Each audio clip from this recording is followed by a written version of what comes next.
It's 2025 and GTA Online is still kicking, despite Rockstar's best efforts to the contrary. The base game is designed so well that there's plenty of things for everyone, and whether you're a motorhead, someone who just likes to shoot at stuff, or a management game enjoyer, there are now literally dozens of heists, businesses, and daily activities to keep you occupied for months on end, or at the very least until GTA 6 releases. However, what if you're new to the game? Well, in that case, GTA Online goes from being a fun experience to one of the most confusing open world games because Rockstar makes zero effort to tell you which activities you should do or what to buy. So that's why I'm making an updated beginner's guide for 2025 to tell you how, as a beginner, you too can earn lots of cash from absolutely nothing and build your very own criminal empire in one of the most entertaining sandbox games ever created, and I'll also teach you how to play without getting griefed in public lobbies.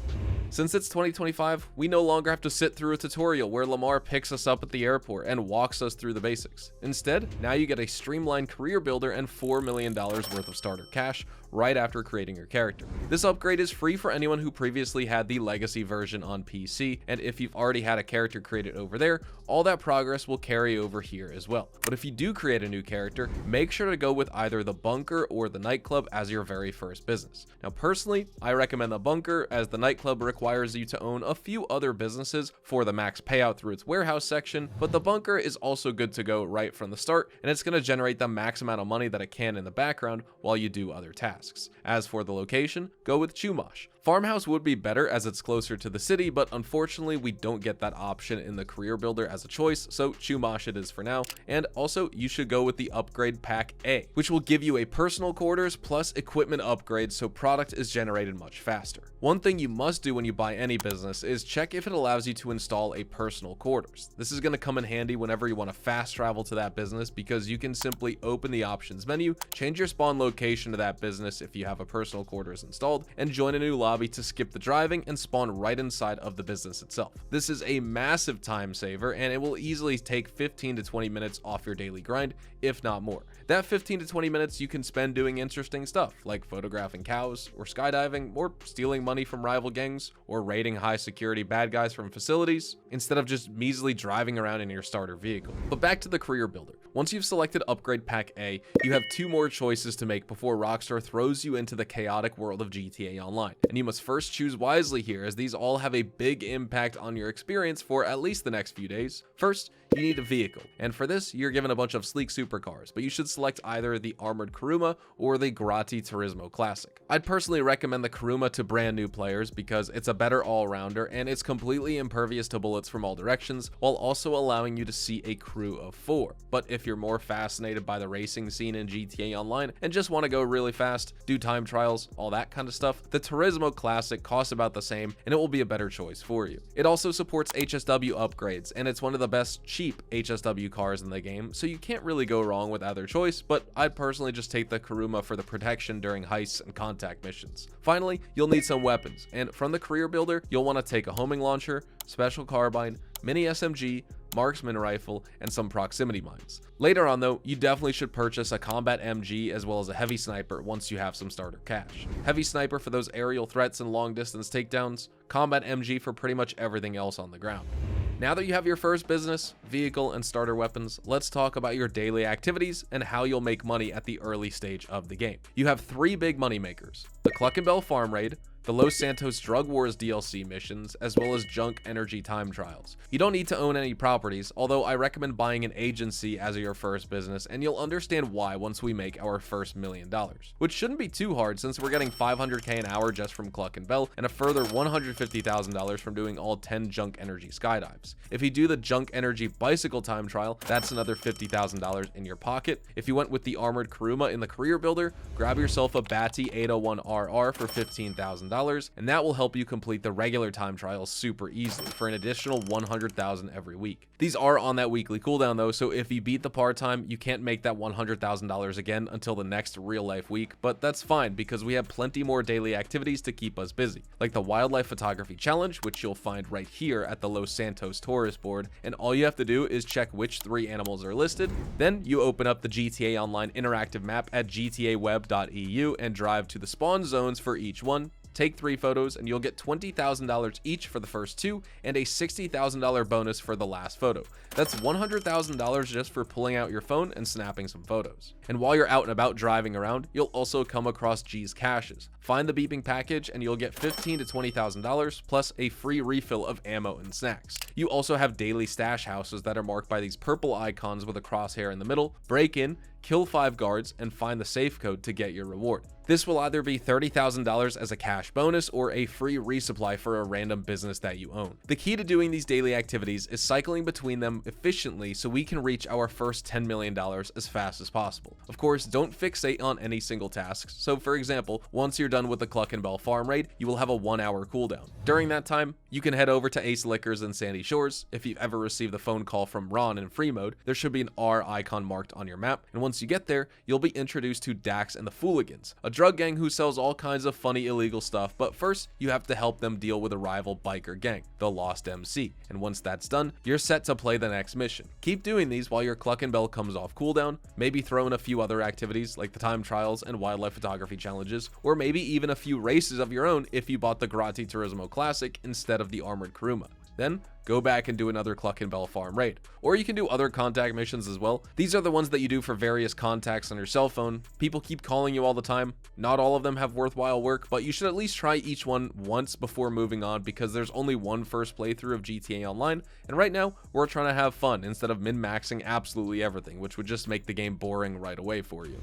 Alright, now that we have our starter activities and missions planned out, it's finally time to make loads of money. For this, I suggest going into an invite-only lobby just to protect yourself from the griefers. Some public lobbies can be pretty chill, but once you get your bunker or Acid Lab cell vehicle blown up by some dude on a flying bike, you'll know exactly what I mean. You do get a slight bonus to your cell amount based on the number of players present in the lobby, and this is called the high demand bonus. But after doing this for years, I can tell you that I'd rather have the guaranteed base income than take a chance in a bad public lobby. Not all public lobbies will be bad, but the ones that are will ruin 3 to 4 hours of your progress, and I'm assuming you don't have anyone to play with who can protect you while you do your deliveries, so it's better to be safe than sorry, especially while you're new and learning the game. Your first major goal is to get the Acid Lab up and running, which you can do by playing through the first dose and last dose mission set. There are 11 missions in total, and by the end, you'll have about $1 million just from doing these missions and the first time money bonuses you get from them. Plus, you'll get a $3 million electric hypercar for free, the Ocelot Virtue, which has some of the most insane acceleration in the game, and it can tank up to 12 RPGs with full armor. You can use the money from the first and last dose missions to install the Acid Lab equipment in your Brigade 6x6, which you also get for free, and now you have an S tier business for solo players without spending a single dime of your own money.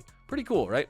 But wait, don't start selling acid just yet because we still need to install those equipment upgrades inside our Brigade 6x6. So for these, you have to do a minimum of 10 Fooligan jobs first. Basically, they're contact missions for Dax, and you can request one by calling them up on your phone whenever you're in the free roam. Each Fooligan mission pays you $50,000. They'll take anywhere from 5 to 10 minutes to complete, and they have a 48-minute cooldown, so start doing these ASAP. In a few days, you'll have unlocked the equipment upgrade, and by doing 10 missions, you'll also have $500,000 in your bank, which is twice the amount you need to install the upgraded equipment. So once again, not only are you getting the Acid Lab stuff for free just by doing missions, but you're also making a healthy profit on top of it. That's why I highly recommend both the Los Santos Drug Wars DLC as well as Cluckenbell to new players. There is simply no better way to make money early on, and you have 0 property or level prerequisites, so you can start after your first hour in the game as soon as you get that call from Vincent or Ron.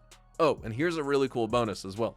The Freak Shop also comes with a free Mark II weapons workshop, so you don't have to buy a business just to upgrade your weapons. So we have ourselves a passive business in the bunker, which can generate $1 million with a full bar of product. Another passive business in the Acid Lab, which pumps out $351,000 every 3 hours with a production speed boost. And how about we add some active work? Maybe a few heists. For this, you're going to purchase business number 3 in my guide, which is the agency. From here, you'll have 3 different ways of making money: security contracts, payphone hits, and the Dr. Dre VIP contract. The payphone hits will give you $45,000 if you do the bonus objective and kill the target exactly how Franklin specifies it, and these only take about 5 minutes max. Security contracts come in 3 different tiers, but you'll also be making around $45,000 to $50,000 on average with a 5-minute cooldown, and that's also how long it takes to do one of these. Both security contracts as well as payphone hits can be accessed via your cell phone, so you don't even need to be in your your agency to do these if you don't want to. But the real moneymaker is the Dr. Dre VIP contract, which only became better in 2025 thanks to the Money Fronts DLC.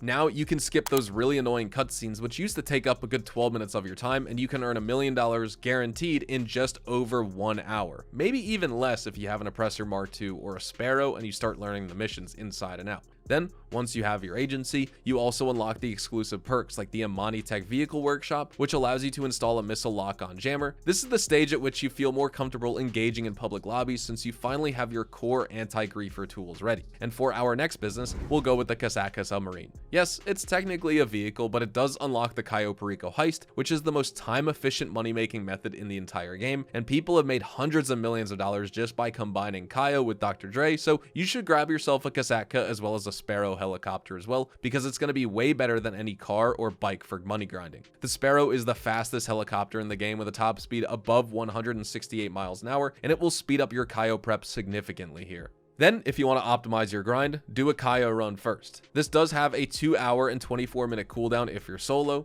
After that, do a Dr. Dre VIP contract, then a Cluck and Bell farm raid, and by the time you're done, your Cayo will be back off cooldown and you're ready to go in hard mode, which gives you an extra 10% on the primary target. You don't actually have to complete it at that moment, you could just pay the setup fee and lock in hard mode for tomorrow. And just like that, you made $2.5 million a day without even trying. That's $75 million a month from just 3 heists. And using that money you've made, you can now purchase other businesses like a nightclub, vehicle warehouse, auto shop, salvage yard, etc. I recommend the auto shop, Darnell Bros Garment Factory, as well as the hands-on car wash for your next 3 businesses. Maybe a salvage yard too if you want to claim some cool cars when we get the opportunity for them and do some car related heists, but honestly, you can save it towards the end. All of these will generate around $400,000 an hour, with the exception of the nightclub, which generates about $100,000 to $110,000 per hour. But remember, with the nightclub, that's 100% passive income in the background, while the others will require you to grind heists and missions to make that $400,000. And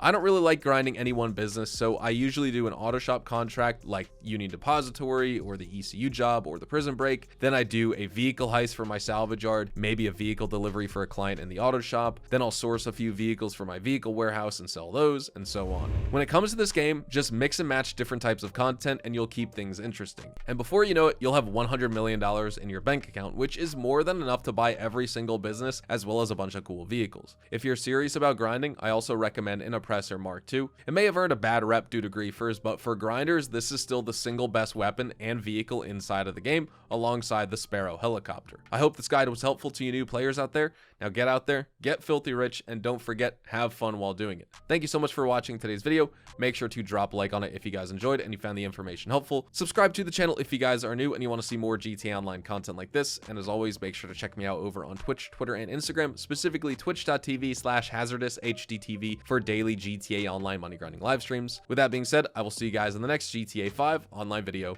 Adios, amigos.